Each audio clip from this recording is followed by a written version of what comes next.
Hello friends, welcome to Dex classes. और आज का जो हमारा लेक्चर रहेगा ये हमारा जो राजस्थान जीके वाली प्लेलिस्ट है उसके अंदर जाएगा। और आज हम ये लास्ट लेक्चर करने वाले हैं राजस्थान के दुर्ग के बारे में। इसके बाद हम क्या करेंगे, जो ऐसा कोई भी टॉपिक है जो थोड़ा लंबा है उसे हम सेपरेटली ना पढ़कर हम क्या करेंगे, एक टॉपिक वाइज चलते हैं राजस्थान जीके के अंदर। अब इसके बाद में ना आज हम दुर्ग वाला टॉपिक जो है, जो इंपॉर्टेंट दुर्ग है ना, वो अपनी डिटेल में डिस्कस करते हैं। बाकी जो छोटे बचे हुए हैं जैसे बड़नेर दुर्ग है, काकनवाड़ी दुर्ग है, और भी बहुत सारे ऐसे छोटे छोटे किले, उनके बारे में क्या करेंगे अपन, मैं आपको ना एक शीट बना दूंगा जिसके ऊपर क्या रहेगा, दुर्ग, ठीक है, उसकी जियोग्राफी, उसका निर्माण, और इसमें एक दो चीजें अगर कुछ इंपॉर्टेंट याद रखने वाली है तो आपको मिल जाएंगे। ठीक है, बाकी जो अपने इंपॉर्टेंट दुर्ग थे वो था चित्तौड़गढ़, रणथंभौर, ठीक है, कुंभलगढ़, वो सब हमने पढ़ लिए। आज भी मैं आपको जो इंपॉर्टेंट दुर्ग है जिसके अंदर से मैक्सिमम चांसेस ऑफ है कि हाँ इस बार क्वेश्चन पूछा जा सकता है, ठीक है, वो पूछा जाएगा, उसके बारे में हम डिस्कस करेंगे। जैसे बूंदी का किला मैंने आपको बताया था, ठीक है। अब ना बूंदी का जो किला है, आपको मैंने तारागढ़ किला जो है पढ़ा दिया था। वहां पर क्या होता है, कई बार दिमाग में बहुत सारी बातें होती है, आगे का भी चलता रहता है कि लेक्चर छोटा रहे या आगे नेक्स्ट जो मैंने बताना है वो भी रहता है। तो एक इंपॉर्टेंट पॉइंट छूट गया था, थोड़ा सा ये पूछा जा सकता है अभी, है ना। तो क्या हुआ है कि ना, मैं आपको बताऊं, बूंदी के अंदर एक नदी है जिसका नाम है छाजा नदी, ठीक है। ये छाजा नदी जो है ना, इसके किनारे पर एक जगह है। कौन सी जगह है? गरदड़ा नामक जगह है। ये जो जगह है ना, गरदड़ा नामक, यहां पर क्या मिला, बात ये विशेष है, छाजा नदी के किनारे पर गरदड़ा नामक स्थान पर, ठीक है, स्थान पर क्या मिला, क्या है, वर्ल्ड की सबसे बड़ी, वर्ल्ड्स लार्जेस्ट, अगर मैं कहूं वर्ल्ड्स लार्जेस्ट रॉक पेंटिंग, समझ रहे हो बात, रॉक पेंटिंग मिली है यहां पे। और अगर इसे मैं हिंदी में कहूं तो यहां पर सबसे बड़ी शैल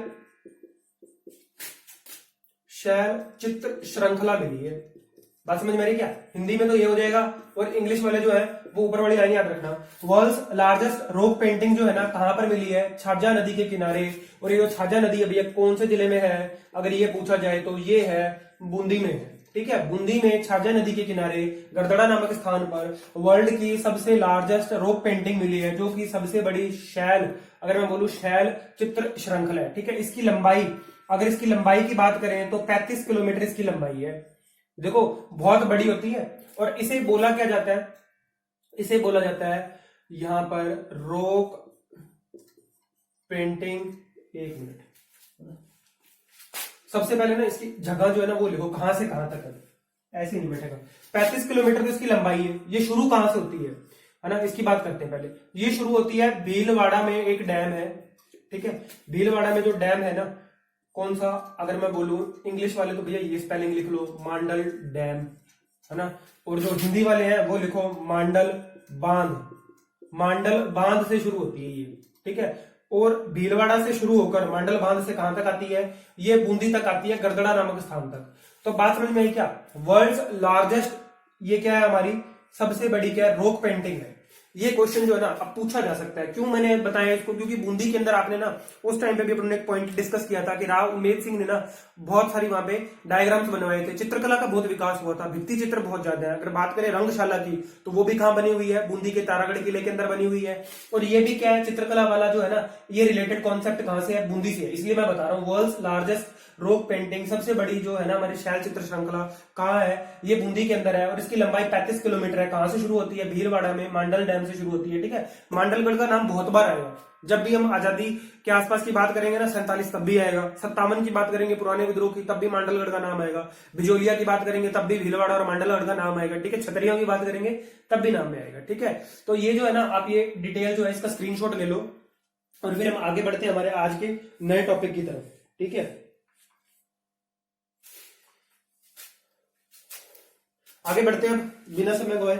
मैं उम्मीद करता हूं आपने यहां से स्क्रीनशॉट ले लिया होगा, ठीक है। ये इन्फॉर्मेशन थी है, आपको याद रखना है, छाजा नदी याद रखनी है, बूंदी याद रखना है, भीलवाड़ा याद रखना है, मांडल डैम याद रखना है, लंबाई याद रखनी है, और ये याद रखना है कि वर्ल्ड की लार्जेस्ट रॉक पेंटिंग है ये, ठीक है। शैल चित्र श्रृंखला बनी हुई जो है। अब आगे बढ़ते हैं, हमारा जो नेक्स्ट दुर्ग है ना, वो हमारा दुर्ग है जो हमें पढ़ना है। नेक्स्ट किला जो है वो है मेहरानगढ़ दुर्ग, ठीक है, मेहरानगढ़ दुर्ग। अब ये भी जो है किस प्रकार का है, तो ये भी गिरिदुर्ग की श्रेणी के अंदर आता है। बात समझ में आ रही है? गिरिदुर्ग की श्रेणी में आती है। अब अपने जो पिछले दुर्ग पड़े थे उनका अगर अपने रिवीजन की बात करें तो मैं उम्मीद करता हूं आपको याद होगा। बूंदी से रिलेटेड मैंने टॉपिक डिस्कस किया तो बूंदी के किले का नाम आएगा, तो बूंदी का आपको याद होगा। ठीक है, वहां पर नाम मैंने बताया था आपको क्या क्या याद रखने हैं। महाराणा छेतर सिंह याद रखना है, महाराणा लाखा याद रखना है। ठीक है, याद है ना, ये याद रखने हैं। क्यों? महाराणा छेतर सिंह ने अपने प्राणों का बलिदान कर दिया था, लेकिन वो किला नहीं जीत पाए थे बूंदी वाला। तिहरा परकोटा है उसके चारों तरफ, बात समझ में आ रही है क्या? फिर वहां पर क्या हुआ था, राणा लाखा ने मिट्टी का एक नकली दुर्ग बनवाया, अपने सेनापतियों से उन्होंने बनवाया कि इनकी प्रतिज्ञा पूरी करवाते हैं। तो उन्होंने क्या किया था, उस मिट्टी के दुर्ग को नष्ट करके अपनी जो प्रतिज्ञा थी वो कंप्लीट करी थी। बूंदी का किला, यहाँ पर चित्रशाला भी है, वहां पर नाम आया था, कुछ महल थे। ठीक है, हमने बात करी थी सारी की सारी, उम्मीद करता हूँ आपने उसका लेक्चर का रिवीजन किया होगा। फिर उसके बाद में हमने वहां पर हमने पढ़ा था वहां पर जालोर का दुर्ग पढ़ा था। ठीक है, सोनारगढ़ दुर्ग पढ़ा था, जहां पर हमने बात करी थी सोनगरा चौहानों की बात करी थी, कान्नड़ देव की बात करी थी, वीरम देव की बात करी थी, और आज हम बात करेंगे सातल देव की जब हम सिवाना दुर्ग पढ़ेंगे तो। ठीक है, तो ये तो था पुराने के बारे में। अब अपने नया मेहरानगढ़ दुर्ग। देखो भैया, सबसे पहले बात करते हैं जियोग्राफी की। तो जियोग्राफी के लिए अगर मैं बात करूं मेहरानगढ़ दुर्ग कहां पर है, तो आप कहोगे कि सर मेहरानगढ़ दुर्ग हमें पता है। तो भैया ये है जोधपुर में। मेहरानगढ़ दुर्ग कहां पर है? जोधपुर जिले के अंदर है। और अगर इसके बात करें कि ये कौन सी पहाड़ी पर स्थित है, तो जिस पहाड़ी पर मेहरानगढ़ दुर्ग बना हुआ है उसे चिड़िया की टूंक कहा जाता है। क्या कहा जाता है भैया? चिड़िया की टूंक कहा जाता है। और इसके निर्माण के बारे में अगर अपने बात करें कि मेहरानगढ़ दुर्ग का निर्माण किसने करवाया था, ये करवाया था राव जोधा ने। ठीक है, राव जोधा ने निर्माण करवाया। कब करवाया? तो मई 1459 के अंदर करवाया। अब बताया जाता है कि मेहरानगढ़ दुर्ग की जो नींव है, इस नींव के अंदर भांभी जाति का, भैया भांभी जाति का राजिया नामक व्यक्ति जीवित दफनाया गया। ठीक है, भांभी जाति का राजिया नामक व्यक्ति जो है जीवित दफनाया गया। अब आप कहोगे कि सर इसमें क्या विशेष बात है? ऐसा तो वहां पर भी हुआ था। अगर हम जिले पढ़ने जाएं तो घेवर माता का जहां मंदिर बना हुआ है ना, एक कुंवारी कन्या को वहां पर दफनाया गया था, वो झील के किनारे पर। तो आप कहोगे सर वहां पर भी ऐसा हुआ था, घेवर माता का मंदिर बना हुआ है, यहाँ क्या विशेष बात है? भैया बात यहाँ पर विशेष यही है कि आपको एक तो ये याद रखना है कि भांभी जाति का राजिया नामक व्यक्ति दफनाया गया था इसकी नींव के अंदर जीवित। और यहाँ बना हुआ क्या है? इसके ऊपर बना हुआ है नक्कार खाना। याद रखेंगे क्या बना हुआ है? नक्कार खाना बना हुआ है इसके ऊपर। ठीक है, ये तो था। इसके निर्माण के बारे में जानकारी हमें मिली। और इसकी ज्योग्राफी के बारे में क्या याद रखना है कि ये जोधपुर के अंदर है और चिड़िया की टूंक पहाड़ी पर स्थित है। ठीक है, चिड़िया की टूंक पहाड़ी पर स्थित है। आगे बढ़ते हैं, मेहरानगढ़ दुर्ग के बारे में थोड़ी सी बात करते हैं कि यहाँ पर और क्या क्या चीजें हैं जो हमें याद रखनी है। अगर मैं अन्य नामों की बात करूं, मेहरानगढ़ दुर्ग के जो अन्य नाम हमें मिलते हैं वो है मोर ध्वज। मोर ध्वज आपको मिलता है, मयूर ध्वजगढ़ भी कहते हैं। समझ में आ रही बात? और अगर मैं बात करूं तो इसका एक इंपॉर्टेंट नाम जो है जो आपको याद रखना है वो है गढ़ चिंतामणि। ये आपको भूलना नहीं है, गढ़ चिंतामणि। बाकी सब भूल जाओ, गढ़ चिंतामणि नाम जो है ना वो नहीं भूलना। जैसे मैंने आपको बताया था गढ़ तो है चित्तौड़, बाकी सब गडया, वैसे ही आपको गढ़ चिंतामणि याद रखना है इस दुर्ग का नाम। ठीक है, मेहरानगढ़ दुर्ग का जो इंपॉर्टेंट नाम है, जैसे मोर ध्वज कहते हैं, मयूर ध्वजगढ़ कहते हैं, गढ़ चिंतामणि कहते हैं। अब ये मोर ध्वज और मयूर ध्वजगढ़ क्यों कह रहे हैं? क्योंकि जिस पहाड़ी के ऊपर बना हुआ है ना, ये जिस पहाड़ी के ऊपर बना हुआ है और इसकी जो शेप है वो रिलेटेड टू द क्या है, पिकॉक के जैसी है, मोर के जैसी है, इसलिए इसका नाम क्या पड़ गया? मोर ध्वजगढ़ बढ़ गया या मयूर ध्वजगढ़ गया। ठीक है, बात समझो। यहाँ पर हमने कंस्ट्रक्शन की बात करी, ज्योग्राफी की बात करी, फिर हमने ये पढ़ा कि इसकी जो फाउंडेशन है उसके अंदर क्या हुआ है, भांभी जाति का राजिया नामक व्यक्ति जो है उसको क्या किया गया? जीवित दफना दिया गया। हमने एक अन्य नाम पढ़ा जिसका नाम था क्या? गढ़ चिंतामणि। इसके बाद में आगे बढ़ते हैं, मेहरानगढ़ दुर्ग की थोड़ी सी हिस्ट्री से रिलेटेड बात करते हैं। अगर मैं हिस्ट्री से रिलेटेड बात करूं मेहरानगढ़ दुर्ग की, तो यहाँ पर हमें सबसे ज्यादा अगर पराक्रमी राजा की बात करें तो भैया वो थे मालदेव। ठीक है, मालदेव के बाद अगर हम बात करें तो यहाँ पर रावचंद्र सेन का नाम आता है। ठीक है, रावचंद्र सेन का नाम आता है। और इसके बाद में भी अगर आप बात करो तो यहाँ पर याद रखने लायक तो राजा तो याद रखने लायक नहीं है, लेकिन उनके शासनकाल में हुई घटनाएं हैं जो उन्हें मशहूर बना दिया, वो थे महाराजा अभय सिंह। ठीक है, ये अपनी थोड़ी सी जानकारी है, याद रखो। इनके बारे में डिस्कस करते हैं। देखो मालदेव वाला क्या है, जो मालदेव वाला केस है ना, ये था कि मालदेव से रिलेटेड एक युद्ध है जो आपको भूलना नहीं है, और वो युद्ध है मालदेव और किसके बीच में? शेरशाह सूरी के बीच में। मालदेव और शेरशाह सूरी के बीच में एक युद्ध हुआ था। उस युद्ध को कहा जाता है गिरी सुमेल का युद्ध, जो 1544 के अंदर हुआ था। ठीक है, 1544 के अंदर गिरी सुमेल का युद्ध हुआ मालदेव के बीच में और शेरशाह सूरी के बीच में। मालदेव कहाँ के शासक थे? ये हमारे मारवाड़ के शासक थे। जोधपुर वाला जो एरिया है ना आपका, ये वाला है ना, इसको मारवाड़ क्षेत्र बोलते हैं। ये थोड़ा सा ऊपर बीकानेर, थोड़ा सा इधर की तरफ आप बात करो, मेवाड़ से ऊपर, और जंगल प्रदेश जो हमारा बीकानेर था, हम पुराने नामों की बात करेंगे इतिहास में, बीकानेर का पुराना नाम जो जंगल प्रदेश कहा जाता था, इसे राव बीका ने बसाया था, जो कि राव जोधा के ही बेटे थे। तो ठीक है, आगे हम हिस्ट्री के अंदर जब आएंगे ना, तब मैं आपको पूरी कंप्लीट बताऊंगा। अभी आप याद रखो 1544 के अंदर एक वॉर हुई थी, और वो वॉर जो हुई थी वो हुई थी शेरशाह सूरी और मालदेव के बीच में। यहां पर क्या हुआ था, मालदेव जो थे इस युद्ध के अंदर हार गए थे, लेकिन हारे बहुत ही पराक्रम से थे, लड़े थे ना, बहुत पराक्रम से लड़े थे, ठीक है, बहुत उत्साह और वीरता के साथ लड़े थे। और इसमें शेरशाह सूरी को बहुत ज्यादा नुकसान हुआ था, वो हारता हारता जीता था। तब शेरशाह सूरी ने एक स्टेटमेंट बोला था कि सिर्फ एक मुट्ठी बाजरे के लिए मैं दिल्ली की बादशाहत को खो देता। बात समझ में आई क्या?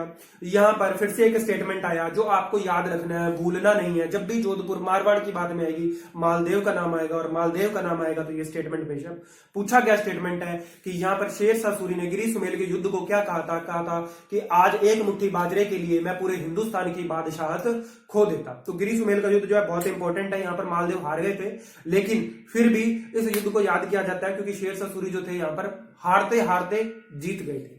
बात समझ में आई क्या?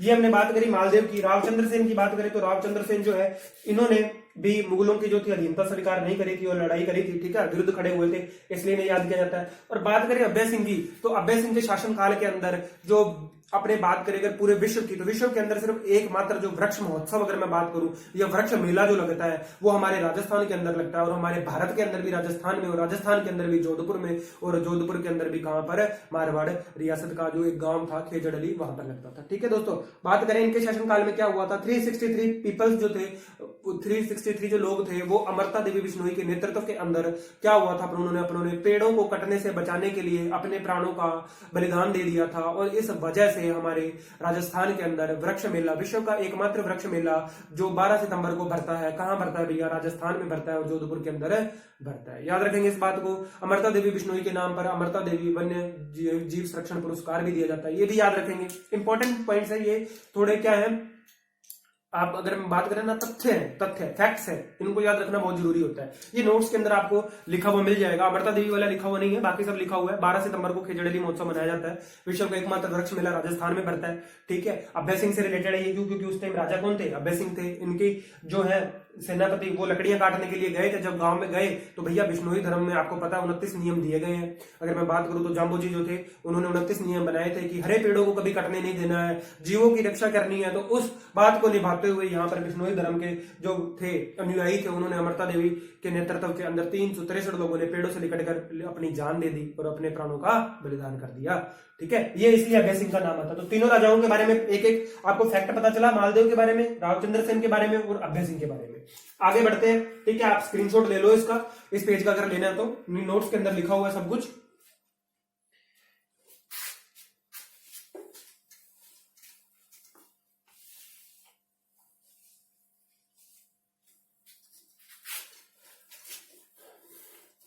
देखो, ये जो थोड़ा हटके बातें होती है ना, जैसे हम कोई भी टॉपिक पढ़ते हैं और हटके बातें होती हैं उस पर, जैसे फैक्टफुल बात थी मालदेव वाला युद्ध। ठीक है, ये क्या होता है, मैंने दुर्ग टॉपिक उठाया इसलिए था क्योंकि यहाँ पे ना आर्ट एंड कल्चर की भी बात होगी, हिस्ट्री की भी बात होगी, थोड़ी सी युद्ध की भी बात होगी, थोड़ी सी ज्योग्राफी की भी बात होगी, तो पढ़ने में मजा आता है। लेकिन ये टॉपिक है थोड़ा लंबा खिंच गया क्योंकि यहाँ पर ना इंपॉर्टेंट बहुत सारे हैं, और उन्हीं के बीच में सबसे इंपॉर्टेंट जो है ना मेहरानगढ़ दुर्ग। मुझे पूरी उम्मीद है, पिछली बार उसने कुंभलगढ़ दुर्ग पूछ लिया, इस बार या तो मेहरानगढ़ दुर्ग पूछेगा या रणथंभौर पूछेगा, एक पक्का पूछेगा। ठीक है, आगे बढ़ते हैं, बात करते हैं दरवाजों की।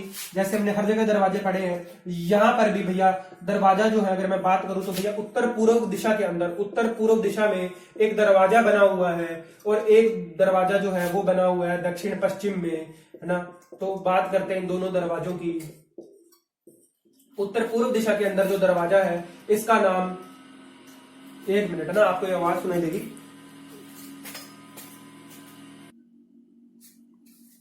हाँ जी, आगे बढ़ते हैं और बात करते हैं उत्तर पूर्व दिशा के अंदर। अगर मैं बात करूं तो यहाँ पर जो दरवाजा है, इस दरवाजे का नाम है जयपोल। ठीक है, याद रखेंगे, इस दरवाजे का नाम है जयपोल। और दूसरा जो दक्षिण पश्चिम दिशा के अंदर दरवाजा है, इसका नाम है फतेहपुर। पोल, ये दोनों दरवाजे इंपॉर्टेंट हो जाते हैं। किस कारण से हो जाते हैं तो याद रखना, जयपोल जो है इसका निर्माण 1808 के अंदर करवाया गया था, ठीक है। और जो फतेह पोल है इसका निर्माण, देखो इसका निर्माण जो है ना, यहाँ पर एक फैक्ट आ जाता है, इसका निर्माण जो है वो करवाया गया था मुगल खालसा उठने की खुशी में, मुगल खालसा उठने की खुशी में करवाया गया था। बात समझ में आई क्या? दो दरवाजे तो ये हो गए, क्योंकि ये तो क्या है, बाहर वाले हैं। उत्तर पूर्व दिशा में जयपोल बना हुआ है और दक्षिण पश्चिम दिशा के अंदर फतेहपोल बना हुआ है। इसका निर्माण जो है ये मान सिंह ने करवाया था, ठीक है। ये भी याद रख लेना, पर इतना इंपॉर्टेंट नहीं है। बस ये याद रखो कि जयपोल जो है ये भी एक दरवाजा है, बाहर दरवाजा है, और फतेहपोल जो है इसके बारे में याद रखेंगे कि इसका निर्माण जो है मुगल खालसा उठने की खुशी के अंदर करवाया गया था। आगे बढ़ते हैं, एक अन्य दरवाजा और है इस दुर्ग में, वो है लोह पोल कहें या लोह पोल कह लो या लोहा पोल कह लो। इसका जो है ना निर्माण देखो यहाँ पर क्यों करवाया गया, ये जो है ना इसका निर्माण इसलिए इंपॉर्टेंट आ जाता है लोहा पोल का, क्योंकि यहाँ पर ना दो इस दरवाजे को जोड़ा गया है धन्ना और भीमा से, धन्ना और भीमा से। धन्ना और भीमा कौन थे भैया? धन्ना और भीमा जो थे ना वो आपस में रिश्ते के अंदर मामा भांजा थे। इनके बलिदान से जो संबंधित यशोगाथा है ना इतिहास के अंदर, वो जुड़ी हुई है लोहा पोल से, लोह पोल दुर्ग से, लोह पोल दरवाजा जो है ना इससे जुड़ी हुई है, इसलिए इसका नाम आ जाता है लोहा पोल। याद रखेंगे, लोहा पोल के पास में क्या है, धन्ना और भीमा से संबंधित है ये, और यहीं पर इनकी छतरी बनी हुई है। अब इनको याद क्यों किया जाता है? धन्ना और भीमा ने ना हिस्ट्री से रिलेटेड थोड़ी बात है। यहाँ पर ना जो जोधपुर का राजा था उसके अंडर में ना कुछ सामंत भी होते हैं। सामंत वो होते हैं, जैसे आपने देखा होगा सामंतवादी व्यवस्था थी, पहले जमींदार रहा करते थे, उनके अंडर में हुआ करते थे, जिनके अंडर के अंदर फिर नीचे क्या रहते थे, गांव रहते थे, जमीनें रहती थी। तो वो जो थे ना सलम्बर का सामंत जो था ना, उसके जान का बदला लेने के लिए जो सुलम्बर का सामंत था ना वो आता था मारवाड़ के राजा के अंडर में, उसका किसी ने क्या कर दिया था, हत्या कर दी थी, उसको किसी को मार दिया था, ठीक है। सामंत को मारा किसी और ने अपने द्वेष भाव से। अब उसका बदला लेने के लिए स्वामी भक्ति को दिखाते हुए धन्ना और भीमा ने उस आदमी का जिसने क्या किया था, सलम्बर के सामंत की हत्या की थी, उसे जान से मार दिया। वहां लोह पोल के पीछे की तरफ इनकी छतरी बनी हुई है। धन्ना और भीमा की छतरी अगर पूछा जाए तो कहां पर है भैया? ये मेहरानगढ़ दुर्ग के अंदर है। अगर हमसे पूछा जाए कीरत सिंह सोडा की छतरी कहां है, कीरत सिंह सोडा की छतरी, कीरत सिंह सोडा जो है इसकी छतरी भी कहां है? जोधपुर दुर्ग के अंदर है, कीरत सिंह सोडा की छतरी, ठीक है। ये छतरियां याद रखेंगे, कीरत सिंह सोडा की छतरी आती है, धन्ना और भीमा की छतरी आती है, तो सारी कहां है? मेहरानगढ़ दुर्ग के अंदर है। अगर हम बात करें तो यहीं पर क्या रखा हुआ है? श्रृंगार चौकी रखी हुई है। ये श्रृंगार चौकी क्या भैया? श्रृंगार चौकी मेरी वो है जहां पर मारवाड़ के राजाओं का क्या हुआ करता था? राज तिलक हुआ करता था। बात समझ में आ रही है? बीकानेर की अगर हम बात करें, राजा उनका जो राज तिलक था वो अलग तरीके से होता था। उनका जो था, देखो यहाँ पर ना जो राज तिलक वाला कॉन्सेप्ट है ना, हर रियासत के अंदर जो राज तिलक होता था ना राजाओं का, अलग अलग जाति के लोगों से किया जाता था। जैसे आपने देखा कि जयपुर के अंदर जो कछुआ राजवंश था इनका राज तिलक जो है मीणाओं के द्वारा किया जाता था। जो बीकानेर वाले हैं इनका शेखावटी के जाटों के द्वारा किया जाता था। तो ये अलग अलग हिस्ट्री के अंदर हम बात करेंगे। यहाँ पर बात आ रही है श्रृंगार चौकी की। मैं डिस्कस इसलिए कर रहा हूँ कि श्रृंगार चौकी जो है ना ये एक वो जगह है जहां पर मारवाड़ के राजाओं को बिठाया जाता था और उनका राज तिलक होता था। और ये जो श्रृंगार चौकी है इसे बनवाया था तख्त सिंह ने, महाराजा तख्त सिंह ने बनवाया था। अब अगर तख्त सिंह नाम आया ना तो आपको याद आना चाहिए कि भैया तख्त सिंह जो है ना, ये अगर मैं बात करूं 1857 की क्रांति का जो विद्रोह हुआ था आहुआ के किले के अंदर, है ना, जो कुशाल सिंह चंपावत का नाम आता है, वहां पर चेलावास का युद्ध आता है, बिथोड़ा का युद्ध आता है। अगर मैं बात करूं चेलावास बड़ा युद्ध जो है, गोरे कालों का युद्ध, यहां पर ना बात आती है कि जब आहुआ के किले के अंदर विद्रोह भड़का था 1857 की क्रांति के अंदर, तो मारवाड़ के राजा तख्त सिंह ने अनार सिंह जो इनका सेनापति था उसके नेतृत्व के अंदर सेना भेजी थी और अंग्रेजों को संरक्षण प्रदान किया था। लेकिन इनकी सेना जो थी वो जीत नहीं पाई थी। कुशाल सिंह चंपावत और उनके साथ जो क्रांतिकारी थे इन्होंने मार दिया था, और मारकर जो वहां पर पॉलिटिकल एजेंट था उसकी गर्दन काट क्या हुआ कि किले के ऊपर लटका दी थी। इसलिए मेरे को ये याद आ गया तख्त सिंह, ठीक है। ऐसे करके जो फैक्ट है ना उनको जोड़ा करो, रिलेट किया करो। श्रृंगार चौकी बनवाई थी, ये कहां पर है? ये रखी हुई है मेहरानगढ़ दुर्ग के अंदर, जिसके ऊपर मारवाड़ के राजाओं का राज तिलक हुआ करता था। अगर बात करें महलों की तो यहां पर फतेह महल बना हुआ है, ठीक है, फतेह महल है।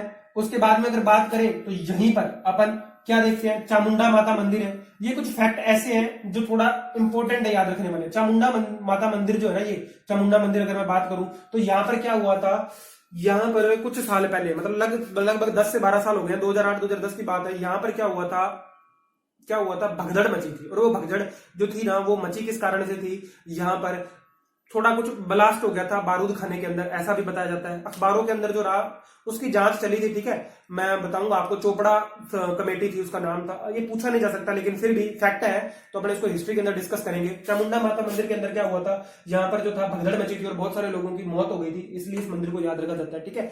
यहीं पर नागणेची माता का मंदिर भी है भैया। कौन सी माता का मंदिर, नागणेची माता का। और नागणेची माता को मारवाड़ के राजाओं की क्या बोला जाता है, कुल देवी बोला जाता है, राजाओं की कुल देवी। याद रखेंगे, नागणेची माता का मंदिर भी मेहरानगढ़ दुर्ग के अंदर है, चामुंडा माता मंदिर भी अंदर है, और एक मंदिर अन्य है जिसे आनंद घन मंदिर कहा जाता है। क्या कहा जाता है, आनंद घन कहा जाता है, आनंद घन मंदिर कहा जाता है। तो पूरी जानकारी आपको याद हुई। कीरत सिंह सोढा की छतरी मेहरानगढ़ दुर्ग के अंदर। अगर मैं बात करूं धन्ना और भीमा की छतरी, तो ये भी कहां पर है, मेहरानगढ़ दुर्ग के अंदर है। भैया छतरी वही है, मोन्यूमेंट है, किसी आदमी के मर जाने के बाद में, शहीद हो जाने के बाद में, उसका जहां अंतिम संस्कार किया जाता है उसके ऊपर बना हुआ स्मारक जो है वो क्या कहलाती है, छतरी कहलाती है, मकबरा कहलाता है, ठीक है। आगे बढ़ते हैं, बात करते हैं इसी दुर्ग के बारे में ही आगे बढ़ते हैं। देखो, फतेह महल याद रखेंगे, नागणेची माता का मंदिर याद रखेंगे, चामुंडा मंदिर याद रखेंगे, आनंदघन मंदिर याद रखेंगे, ठीक है। ये पूरी जानकारी जो श्रृंगार चौकी जो है, क्या है कि इस दुर्ग के बारे में ना फैक्ट बहुत ज्यादा है, चीजें बहुत ज्यादा है और सारी की सारी हिस्ट्री से रिलेटेड है। तो इसको पढ़ना मतलब अपने आप में ये मान लो कि 4 या 5 दुर्गों के बारे में है। आप अगर इसको पढ़ लो ना, उतनी देर में आप दूसरे छोटे छोटे 4 या 5 दुर्ग याद कर सकते हो, ठीक है। आगे बढ़ते हैं ना, अब बात करते हैं तोपों की। मैंने कहा था आपको और कुछ मर्जी याद मत रखना, लेकिन तोप जरूर याद रखना। और अब बारी आ गई है तोपों की, तो मैं नाम लूंगा यहाँ पे किलकिला तोप का, ठीक है। किलकिला तोप है यहाँ पर। फिर उसके बाद में अगर मैं बात करूं तो यहाँ पे किलकिला तोप के बाद में गजनी खां तोप भी है। गजनी खां याद रखेंगे, गजनी खान बोलो, गजनी खान बोलो, गजनी खां बोलो, गजनी खान बोलो, एक ही बात है। किलकिला तोप है, गजनी खान तोप है, और यहीं पर मेरी शंभू बाण तोप भी रखी हुई है। शंभू बाण तोप अपने पहले भी पढ़ चुके हैं। अगर पहले वाली तोपों की बात करें तो अपने यहाँ पे नाम याद कर चुके हैं। शारदा तोप का अपनी मारक क्षमता के लिए जानी जाती है और कहाँ रखी हुई है, खंडार के किले के अंदर रखी हुई है, ये याद रखा करो। जयबाण तोप के बारे में मैंने आपको बताया था, जो कि कहाँ रखी हुई है, जयगढ़ दुर्ग जयपुर के अंदर रखी हुई है, ठीक है। और मैंने आपको किसी और तोप के बारे में बताया था क्या, याद आ रही है क्या आपको? और मैंने यही डिस्कस करी थी शायद पहले भी, किलकिला वाली और शंभू बाण तोप जो है याद कराई थी आपको, ठीक है। इसके अलावा यहाँ पर जो तोप है उनका नाम देखो, कुछ ऐसी भी है, कड़क बिजली, नाम थोड़े अलग है, कड़क बिजली, ये भी याद रखना है, ठीक है। इसके बाद अगर मैं बात करूं बिच्छू बाण, ठीक है, और भी बहुत सारी तोपें रखी हुई हैं, लेकिन जो मेन है वो है किलकिला तोप, शंभू बाण तोप और गजनी खां, इनको नहीं भूलना। और 5-7 तोपें और हैं, वो भी आपको याद रखनी है। नोट्स के अंदर आपको सारी की सारी जो तोप है और सारे के सारे मंदिर और सारे के सारे महल जो है पूरी डिटेल मिलेगी। यहाँ पर सिर्फ हम इंपॉर्टेंट फैक्ट्स की बात कर रहे हैं जो आपको एग्जाम पॉइंट ऑफ व्यू से इंपॉर्टेंट है और आपको भूलने नहीं है। किलकिला तोप याद रखनी है, शंभू बाण तोप याद रखनी है, गजनी खान तोप याद रखनी है। अब यहीं पर ना इसी के अंदर देखो, जल के स्रोत की अगर बात करें कि भैया यहाँ पे जलाशय कौन से हैं या जल के स्रोत कौन से हैं, तो बात करूं मैं तो जोधा जी की जो रानी थी, राव जोधा की, जोधा महाराजा जो जोधा थे, राव जोधा, इनकी जो रानी थी जसमादे, है ना, इनके द्वारा निर्मित यहाँ पर एक तालाब है, उस तालाब को रानीसर तालाब भी कहा जाता है, ठीक है। अब इसके अलावा ऐसे ये जो नाम है ना, रानीसर, पद्मासर, देखो पद्मासर, ये तालाब जो है ना लगभग आपको एक ही नाम के अंदर मिलेंगे। रणथंभौर की बात करी थी हमने, वहां पर भी एक तालाब का नाम आया था, है ना, पद्म सागर तालाब का नाम आया था। अब यहाँ पर देखो रानीसर तालाब आ गया। ये रानीसर तालाब भी कई जगह आएगा जहां जहां पे बने हैं। खंडार के किले के अंदर भी एक छोटा सा जलाशय है। तो ऐसी बात है, ये जो जलाशय वगैरह है ना, ये इतना इंपॉर्टेंट नहीं है, इतना नहीं पूछा जाता जितना आपको तोपे, किलकिला तोप, गजनी खान तोप, शंभू बाण तोप, कड़क बिजली तोप, बिच्छू बाण तोप, ये सारी याद रखनी है, ठीक है। शारदा तोप हमने बताई थी कि अष्ट धातु से निर्मित है। जयबाण तोप जयगढ़ दुर्ग के अंदर रखी गई है। जब इसके अंदर से पहला गोला चलाया गया तो वो कहां गिरा था भैया, वो गिरा था चाकसू के अंदर गिरा था, और चाकसू के अंदर एक तालाब बन गया था, ठीक है। विश्व की सबसे भारी तोप जो है वो कौन सी है, जयबाण तोप है। तो ये कुछ फैक्ट जो होते हैं ना, फैक्ट पूछता है एग्जाम के अंदर। तो उम्मीद करता हूं आपको मेहरानगढ़ दुर्ग जो है ना अच्छे से समझ में आया होगा। अब अपने आगे नेक्स्ट किले की तरफ बढ़ते हैं। हमारा जो नेक्स्ट है ना वो है बाला किला, ठीक है। ये थोड़ा सा ना मेरे को इसके बारे में पहले भी क्वेरी मिली थी कि बाला किला जो है ना, ये आप सर बताओ। अब बाला किला मैं इसीलिए डिस्कस कर रहा हूं। देखो बाला किला किसे कहते हैं, सबसे पहले ना बाला किला एक कैटेगरी है, एक कैटेगरी है जो इंग्लिश मीडियम वाले उनको भी समझ में आएगा, और हिंदी वाले ना वो ये कह सकते हैं कि एक तरह की श्रेणी है। श्रेणी कौन सी है, बाला किला या बालागढ़ का किला उसे कहा जाएगा उस श्रेणी का किला जिसे कभी जीता नहीं गया, जिसे कभी विजित नहीं किया गया। हिंदी में बोलूं तो मैं विजित नहीं किया गया, ठीक है, जिसे जीता ना गया हो ऐसा किला क्या कहलाता है? बाला किला कहलाता है। जियोग्राफी की बात करूं तो बाला किला कहां है भैया? अलवर के अंदर स्थित है, अलवर के अंदर स्थित है। ठीक है, बात समझ में आई? अगर निर्माण संबंधी बात करें यहां पर हम बाला किले की, तो निर्माण के अंदर नाम आता है, निर्माण जो है ना वो सबसे पहले करवाया था निकुंभ, याद रखेंगे, निकुंभ क्षत्रियों ने।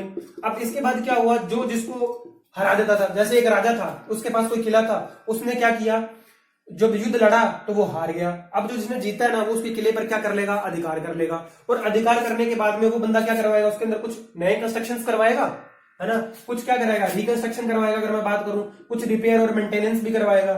अपने तो सिविल वाले हैं, है ना, सिविल इंजीनियरिंग वाले अच्छे से समझ रहे होंगे, रिकंस्ट्रक्शन, रिपेयर, है ना, मेंटेनेंस करवाएगा, सारा काम करवाएगा। तो वो दुर्ग जो बदल जाता था। इसके बाद में इसी का निर्माण जो है ना आगे ऐसा बोला जाता है कि वो करवाया हसन खां मेवाती ने,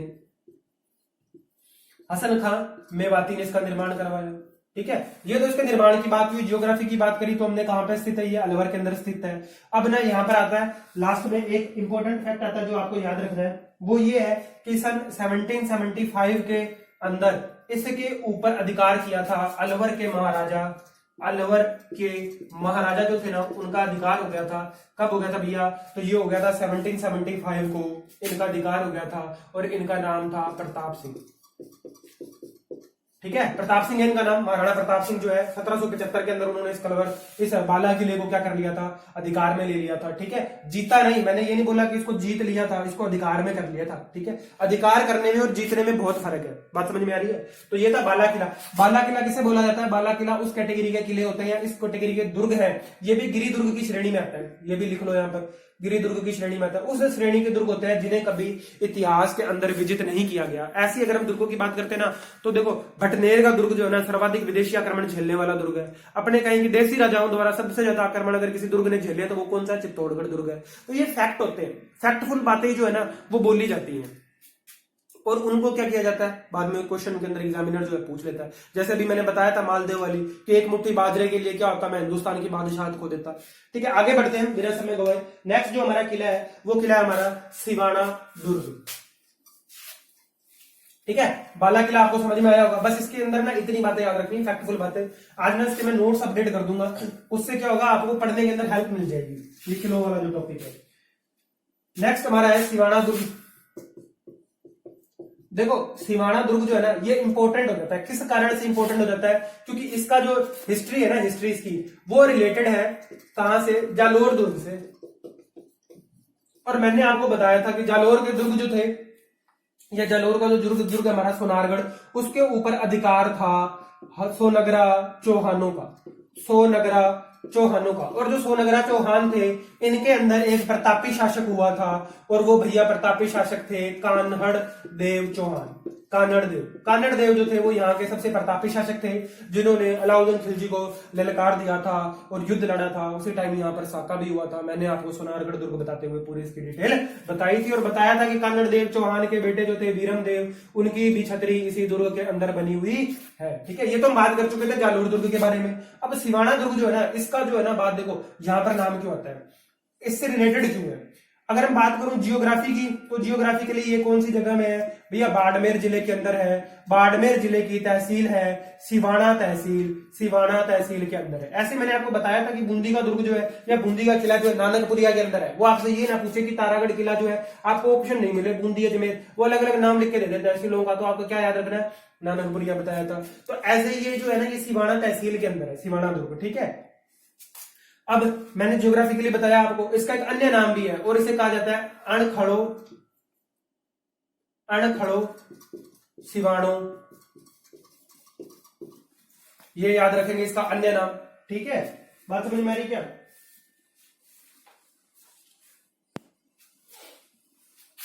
देखो इस दुर्ग को ना एक और इसका नाम है जो है कुमट दुर्ग भी कहा जाता है। कुमट दुर्ग इसको पता है क्यों कहा जाता है? कुमट दुर्ग इसलिए कहा जाता है कि जहां जिस पहाड़ी पर ये दुर्ग बना हुआ है ना, देखो ये मान लिया मैंने एक पहाड़ी है, इस पहाड़ी पर क्या होगा, चारों तरफ क्या होंगे? पेड़ पौधे होंगे कुछ ना कुछ, क्योंकि हमने सॉइल मैकेनिक्स भी पढ़ी है भैया, जो सिविल इंजीनियरिंग वाले हैं, सिविल में आपने सॉइल भी पढ़ी है। सॉइल के अंदर क्या होता है? केमिकल और फिजिकल चेंजेस होते हैं ड्यू टू वेदर के इफेक्ट की वजह से। यहाँ पर क्या होंगे? फिजिकल और केमिकल चेंजेस आएंगे, तो क्या हुआ? सॉइल के अंदर कुछ आएगी, फर्टिलिटी भी आएगी, है ना। तो कुछ झाड़ भी उगेंगे, कुछ झाड़ियां भी होंगी, कुछ पेड़ भी होंगे, है ना।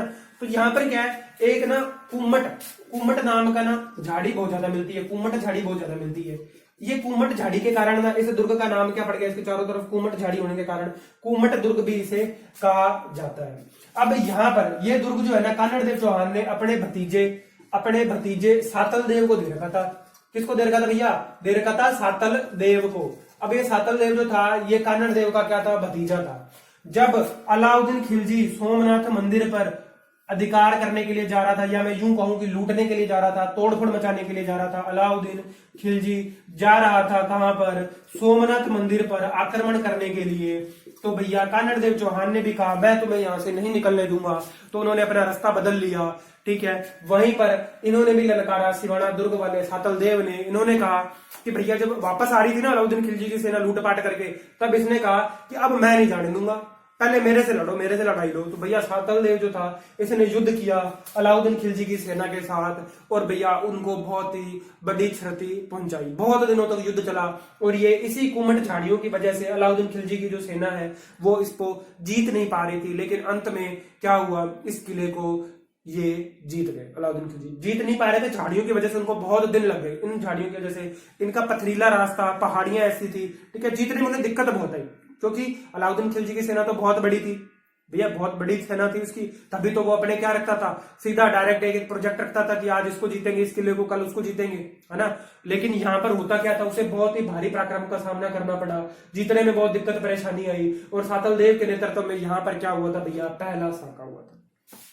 बात आती है सिवाना दुर्ग के पहले साके की, तो मैं बात करूं तो ये साका जो है मेरा 1308 के अंदर पहला साका हुआ। सबसे इंपॉर्टेंट पॉइंट, सिवाना दुर्ग बाड़मेर का जो है, यहाँ पर पहला साका कब हुआ, तो वो 308 में जो युद्ध हुआ था, किसके बीच में हुआ था, अलाउद्दीन खिलजी वर्सेस, अगर बात करूं किसके बीच में, सातल देव के बीच में। जब सातल देव यहाँ पर हार गए, तो इस दुर्ग का नाम जो है अलाउद्दीन खिलजी ने क्या नाम रख दिया, खैराबाद रख दिया। क्या नाम कर दिया इसका, खैराबाद कर दिया। अब यहाँ पर नाम चेंज कर दिया उन्होंने इस दुर्ग का, और आगे बढ़ गए कहां पर, जालोर दुर्ग की तरफ, और जालोर दुर्ग के ऊपर भी हमला कर दिया। ठीक है, आगे बढ़ गए। अब कानड़ देव संभालेंगे, वहां पर भी युद्ध हुआ, कानड़ देव भी शहीद हो गए। ठीक है, वीरम देव भी हो गया, उनके ऊपर भी अधिकार कर लिया जालोर दुर्ग के ऊपर अलाउद्दीन खिलजी ने। ठीक है, वो हम जालोर दुर्ग के अंदर पढ़ चुके हैं। अब बात करते हैं फिर से सिवाना दुर्ग पर आते हैं वापस लौट कर। अब ये जो पहाड़ी है ना, ये पहाड़ी जो है, इसे हल्देश्वर पहाड़ी कहते हैं, हल्देश्वर। और यहीं पर ना एक मंदिर बना हुआ है भगवान शिव का, और इसे क्या बोलते हैं यहाँ पर, हल्देश्वर मंदिर, क्योंकि ये बना हुआ है हल्देश्वर पहाड़ी पर। नाम पड़ गया भैया हल्देश्वर मंदिर, महादेव का मंदिर है। आप याद रखेंगे इंपॉर्टेंट पॉइंट, 1308 के अंदर पहला यहाँ पर साका हुआ, दूसरा हल्देश्वर पहाड़ी पर बने होने के कारण यहाँ पर जो मंदिर बना हुआ है उसे हल्देश्वर महादेव मंदिर कहा जाता है, याद रखेंगे। ठीक है, निर्माण के बारे में हम बात कर चुके हैं कि सिवाना दुर्ग निर्माण जो है इसका ना परमार वंशीय राजाओं के द्वारा करवाया गया है। ठीक है, और हमेशा हुआ यही है कि जिसके पास जालोर दुर्ग होता था ना, उसी के पास सिवाना दुर्ग भी होता था। ठीक है, तो इसे क्या कहा जाता है, सिवाना दुर्ग की, सिवाना दुर्ग को मतलब मैं यूं कहूं कि जालोर दुर्ग की कुंजी भी कहा जाए तो क्या गलत है क्या, नहीं। ठीक है, सिवाना दुर्ग को क्या बोला जाता है, जालोर दुर्ग की कुंजी भी कहा जाता है। इसके कि जब राव मालदेव जो थे, मालदेव का गिरी सुमेल युद्ध हुआ था शेरशाह सूरी के साथ, और जब शेरशाह सूरी की सेना मालदेव का पीछा कर रही थी, तो उन्होंने अपनी जान सिवाना दुर्ग के अंदर आकर बचाई थी। इसलिए सिवाना दुर्ग को, अगर मैं ये कहना गलत नहीं होगा, मारवाड़ के राजाओं की संकटकालीन राजधानी या संकटकालीन शरण स्थली कहा जाए तो क्या गलत होगा क्या, नहीं भैया। एक स्टेटमेंट यहाँ पर और बन गया, एक इंपॉर्टेंट पॉइंट बन गया हमारे लिए। क्या बन गया, वो ये है कि मारवाड़ के राजाओं की संकटकालीन राजधानी, मारवाड़ के राजाओं की संकटकालीन शरण स्थली कहा जाए तो कौन सा होगा, सिवाना दुर्ग। ऐसे ही अगर मैं कहूं मेवाड़ के राजाओं की संकटकालीन राजधानी या संकटकालीन शरण स्थली कौन सी थी, कुंभलगढ़ दुर्ग। ठीक है, तो ये अपना सिवाना दुर्ग था। इसके बाद में यहाँ पर एक और आता है जो बाद में साका हुआ, वो साका हुआ 1582 के अंदर। 1582 के अंदर हुआ, किस किस के बीच के युद्ध हुआ था, तब हुआ था भैया अकबर और कल्ला रायमतोल, या मैं यूं कहूं कि वीर कल्ला लिख लो आप, वीर कल्ला राठौड़ कह दो। ठीक है, अकबर वर्सेज कल्ला राठौड़ के बीच में युद्ध हुआ, और कल्ला के नेतृत्व में यहाँ पर क्या हुआ, वीर कल्ला के नेतृत्व में यहाँ पर केसरिया हुआ। तो ये एक अन्य जो साका है 1582 के अंदर हुआ इस दुर्ग के अंदर। दूसरा साका, पहला साका कब हुआ, 1308 के अंदर। ये पूरी जानकारी जो थी सिवाना दुर्ग से रिलेटेड थी। इंपॉर्टेंट दुर्ग है, मेहरानगढ़ दुर्ग के बाद में ठीक है, आपको याद रखना है। सोनगरा चौहान जो थे, सोनगरा जो चौहान थे, उनमें से जो हमारे कानड़ देव चौहान थे बहुत ही पराक्रमी शासक थे, और उनका ही भतीजा जो था सातल देव था, जिसने सिवाना दुर्ग पर अपना संभाल रखा था, मतलब इनके अंडर में था। इन्होंने अपना जो केसरिया हुआ युद्ध लड़ते लड़ते किया, बहुत पराक्रम के साथ युद्ध लड़ा। ठीक है, तो ये सिवाना दुर्ग के बारे में पूरी जानकारी थी। आगे बढ़ते हैं, एक और छोटा सा दुर्ग डिस्कस करते हैं और फिर ये दुर्गों का टॉपिक जो है हम यहीं पर समाप्त करते हैं। आपको नोट्स के अंदर मिल जाएंगे बाकी सारे जो है दुर्ग इंपॉर्टेंट याद रखना है। कांकनवाड़ी का दुर्ग पूछ ले आपसे, ठीक है, आपसे पूछ रहे बडनेर का दुर्ग कहाँ पे, हनुमानगढ़ में। जूनागढ़ दुर्ग पूछ ले भैया कहाँ पे है, तो बीकानेर के अंदर है। बहुत सारे और भी दुर्ग हैं, ठीक है, भैंसरोडगढ़ दुर्ग है। ठीक है, अगर जल दुर्गों की बात करें तो गागरुन दुर्ग भी है, काफी बचते हैं इसके बाद में भी, लेकिन उनके बाद में जो इनके बारे में जो फैक्टफुल बातें हैं और इंपॉर्टेंट पॉइंट्स हैं वो हम हिस्ट्री के अंदर डिस्कस करेंगे, बाकी आपको नोट्स के अंदर मिल जाएगा। आगे बढ़ते हैं और हमारा जो नेक्स्ट है वो है आमेर का किला। ठीक है, अगला है आमेर का किला। मैंने आपको बताया था गाजर चीकू आम, सॉरी गाजर चीकू आम बताया था क्या, हाँ जी गाजर चीकू आम बताया था, आमेर का किला। ठीक है, तो उसमें अंदर आम के अंदर क्या आया था, आमेर विश्व धरोहर की सूची के अंदर शामिल है। बात समझ में आ रही है, वर्ल्ड हेरिटेज साइट के अंदर आमेर का किला जो है भैया। अब आमेर का किला जो है ना, ये क्या रहा है, कछवा राजवंश की राजधानी रहा है। कछवा जो क्षत्रिय कहूं मैं, कछवा राजपूत कहूं, तो इनकी क्या रहा है, राजधानी रहा है। कछवा राजवंश की क्या रहा है, राजधानी रहा है।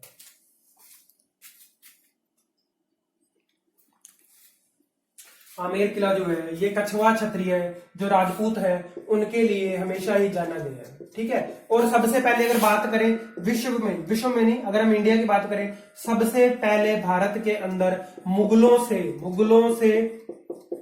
वैवाहिक संबंध, यहां पे मैं लिख देता हूं कि भैया मैरिज वाले जो रिलेशनशिप है ना, ये किसने बनाए थे, किस रियासत ने बनाए थे। ठीक है, अगर बात करें अपने वैवाहिक संबंध किस रियासत ने बनाए थे, तो भैया ये मेरी कौन सी रियासत थी, आमेर के कछवा क्षत्रिय जो है इन्होंने सबसे पहले मुगलों के से क्या बनाए थे, वैवाहिक संबंध स्थापित किए थे। अब इसका जो निर्माण है ना, वो कछवा वंशीय जो राजपूत है, काकिल देव इनका नाम आता है। काकिल देव भी लिखा हुआ है कई जगह पे, आपको कोकिल देव भी मिलेगा। ठीक है, काकिल देव ने 1056 ईस्वी के अंदर इसको ना छीना था। इसको छीना, किससे छीना था, जो मीणा एक राजा था, मीणा था भुट्टो शासक, भुट्टो से छीना था। छीन कर क्या करवाया, रिकंस्ट्रक्शन करवा दिया। ठीक है, तो ये सारी बात है निर्माण के बारे में। अगर बात करें जियोग्राफिकली तो भैया आमेर का किला कहां पर है, जयपुर के अंदर है, और जयपुर से 11 किलोमीटर की दूरी पर है। ये भी याद रखेंगे, फैक्टफुल बात समझ में है क्या।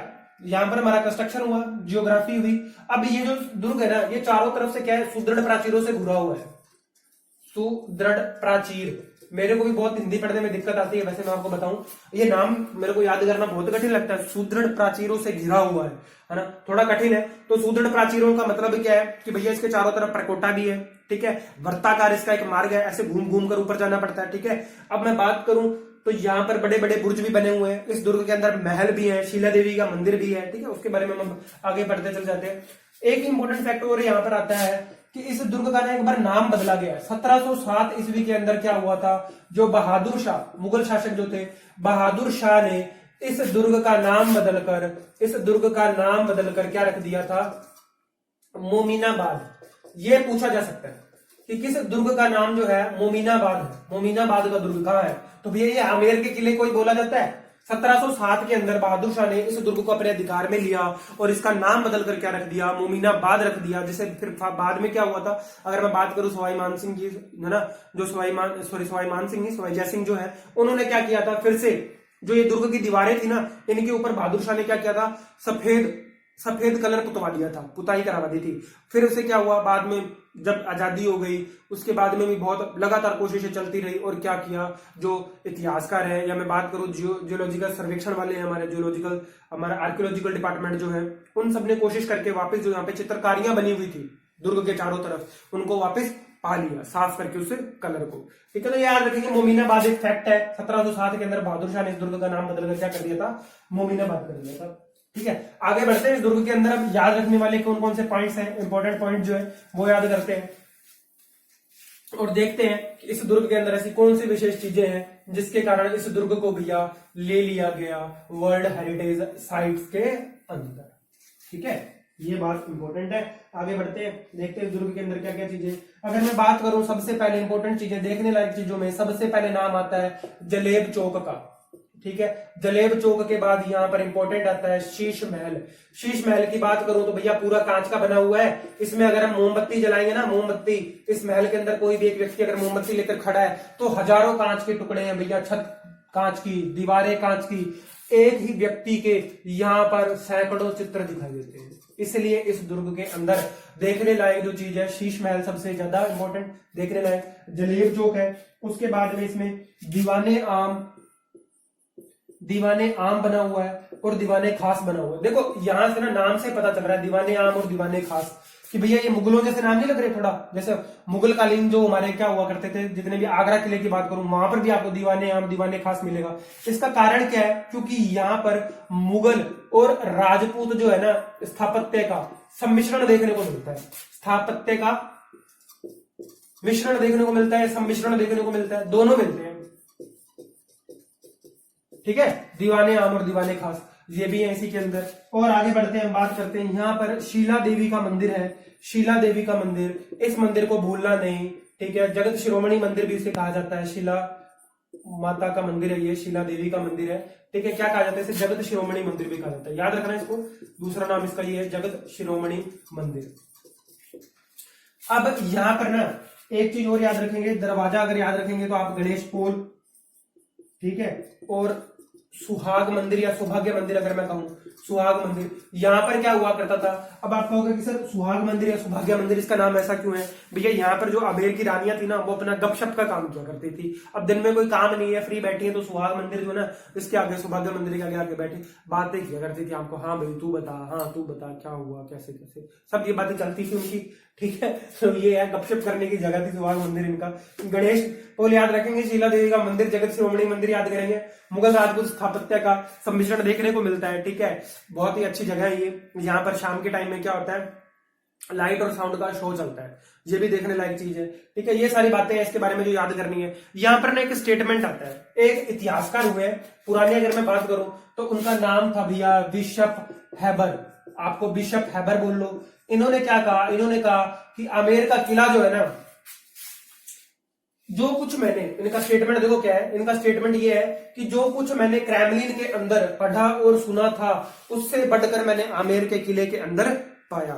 किसके अंदर, देखो बिशप हैबर ने क्या कहा, बिशप हैबर ने कहा जो कुछ भी मैंने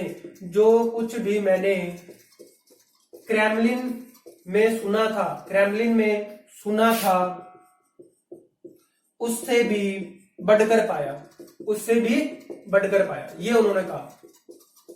क्यों कहा भैया, आमेर के अंदर जो बने हुए महल है ना उनको देख के, शीश महल को देखकर उसने क्या बोला कि मैंने जो कुछ भी क्रेमलिन के अंदर सुना था उससे भी मैंने यहाँ पर बढ़कर पाया है या बढ़कर मैंने देखा है। तो ये हमारा आमेर का किला था। ठीक है, इसके बाद में बचता है, अगर मैं जयपुर की बात करूं तो जयगढ़ किला बचता है, नाहरगढ़ हम पहले पढ़ चुके हैं। ठीक है, ऐसे ही अगर मैं बात करूं किसी और, तो देखो महाराणा कुंभा है ना, अचलगढ़ बनाया है, मचान दुर्ग बनवाया, बहुत सारे दुर्ग हैं। पढ़ने बैठे ना तो मैं एक बात बताऊं आपको, 3 महीने तक मैं दुर्ग ही पढ़ाता हूँ, इतना कुछ है हिस्ट्री और आर्ट और लिटरेचर से रिलेटेड। लेकिन जो इंपॉर्टेंट थे इस एग्जाम के पॉइंट ऑफ व्यू से मैंने आपको बता दिए हैं, बाकी आपको नोट्स के अंदर मिल जाएंगे। कोशिश कर रहा हूं मैं कि सारे के सारे नोट जो है कि प्लेटफॉर्म पे आपको एक साथ अवेलेबल करवाए जाए। कंपाइल चल रहा है, और जो बच्चे भी नोट्स का प्रिंट ले रहे हैं ना, वो देखो मैं आपको बता रहा हूं कि कंपाइल हो रहा है, सारा सिस्टम जो है धीरे धीरे कंपाइल करने की कोशिश कर रहा हूं मैं। सारी चीजें जो है ना, क्योंकि एक तो क्या है मैं खुद से करता हूं, है ना, अगर आपका मिसलेनियस टॉपिक सीरीज भी चल रहा है, क्वेश्चन सीरीज भी चल रहा है, एनवायरमेंटल इंजीनियरिंग भी चल रहा है और राजस्थान भी चल रहा है, तो सब कुछ मैं खुद हैंड रिटन लिखता हूं। सबसे पहली बात मैं खुद पढ़ता हूं पहले, ऐसा नहीं, देखो जिस चीज को मैं फील करता हूं ना कि ये चीज कठिन है, ये इस पॉइंट ऑफ व्यू से जो बच्चे एग्जाम दे रहे हैं उनके लिए कठिन है, उनको याद करने में मुश्किल लगती है, तो उनकी मैं ट्रिक्स भी क्रिएट करता हूँ। गाजर जी कुआम वाली थी और भी थी जो मैंने आपको बताई कुछ ट्रिक्स जो है। और हर जगह पे क्या होता है, मैं खुद काम करता हूं तो मुझे फील होता है कि हाँ ये चीज जो अपने को चेंज करनी है, ये चीज और बेटर करनी है, इसलिए तो कंपाइल का काम चल रहा है। होपफुली अगले मंथ फर्स्ट वीक या सेकंड वीक तक अपने जो नोट्स है वो कंपाइल होकर जो हमारे जेईई वाले बच्चे हैं उनको अलग मिलेंगे और जो जेएसओ वाले बच्चे हैं उनको अलग मिलेंगे। ठीक है, मैं आपको अवेलेबल करवा दूंगा एक जगह पे, आप वहां से ले सकते हैं। ठीक है, मैं अपने शब्दों को यही विराम देता हूं। धन्यवाद।